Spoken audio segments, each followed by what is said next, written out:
ভাঙড়ে শওকত মোল্লাকে ঘিরে নতুন জল্পনা। থানার সামনে জরুরি দপ্তর ভাঙড়ে ফের শওকত মোল্লাকে ঘিরে রাজনৈতিক ও প্রশাসনিক মহলে নতুন করে চাঞ্চল্য। গতকাল কলকাতা পুলিশের ভাঙড় থানার পুলিশ ক্যানিং পূর্বের প্রাক্তন বিধায়ক শওকত মোল্লাকে নিজেদের হেফাজতে নিয়েছে। দোকান ভাঙচুর, জেসিবি দিয়ে ঘরবাড়ি ও দোকান ভাঙচুর এবং লুটের অভিযোগে দায়ের হওয়া মামলায় তাকে হেফাজতে নেওয়া হয়েছে। মঙ্গলবার দুপুরে শওকত মোল্লাকে ভাঙড় থানায় নিয়ে আসার পর থানার বাইরে প্রায় 2 মিনিটের জন্য তাকে নিয়ে জরুরি দপ্তর বসান ডিসি ভাঙড় শিবপ্রসাদ পাত্র। কিছুক্ষণ সেখানে থাকার পর তিনি থানার ভেতরে চলে যান। থানার বাইরে কেন শওকত মোল্লাকে নিয়ে এইভাবে জরুরি দপ্তর বসানো হলো তা নিয়েই শুরু হয়েছে এখন নানা জল্পনা। উঠতে শুরু করেছে নানা প্রশ্ন। শওকত মোল্লাকে ভাঙড় থানায় নিয়ে আসা প্রসঙ্গে ভাঙড়ের আইএসএফ বিধায়ক নওশাদ সিদ্দিকী বলেন, শওকত মোল্লা ভাঙড় ও ক্যানিং এলাকায় যে সন্ত্রাস তৈরি করেছেন তার ফলেই এখন তিনি দেখতে পাচ্ছেন।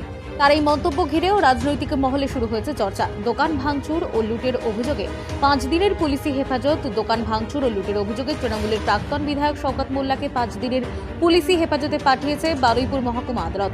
বিস্ফোরণ কাণ্ডে এনআইএ হেফাজতে থাকা শওকতের বিরুদ্ধে এই মামলায় এফআইআরে মোট 17 জনের নাম রয়েছে। পুলিশ সূত্রে খবর, ব্যবসায়ী শেখ খুরশিদ আলমের অভিযোগের ভিত্তিতে গত 12 জুলাই বোদরা থানায় মামলা দায়ের করা হয়। অভিযোগ, 2025 সালের 7 এপ্রিল রাতে শওকত মোল্লা ও তার অনুগামীরা অস্ত্র নিয়ে খুরশিদের বাড়ি ও দোকানে হামলা চালিয়ে ভাঙচুর করেন। পরবর্তীতে গত 18 জুলাই দোকান থেকে প্রায় 8 লক্ষ টাকার মালপত্র লুট এবং জেসিবি দিয়ে দোকান গুড়িয়ে দেওয়ার অভিযোগও ওঠে।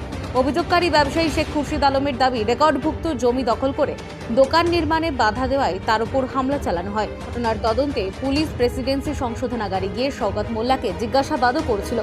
এই মামলায় আদালতের নির্দেশে 5 দিনের পুলিশি হেফাজতে রয়েছেন শওকত মোল্লা। তার মধ্যেই তাকে ভাঙড় থানায় নিয়ে আসা এবং থানার বাইরে ডিসি ভাঙড়ের সঙ্গে এই স্বল্প সময়ের জরুরি দপ্তর ঘিরে তৈরি হয়েছে নতুন করে জল্পনা। পাশাপাশি নওশাদ সিদ্দিকীর মন্তব্য এবং ভাঙড়ের রাজনৈতিক পরিস্থিতি নিয়ে তৃণমূল বিরোধী শিবিরের তৎপরতাও নতুন করে আলোচনায় এসেছে।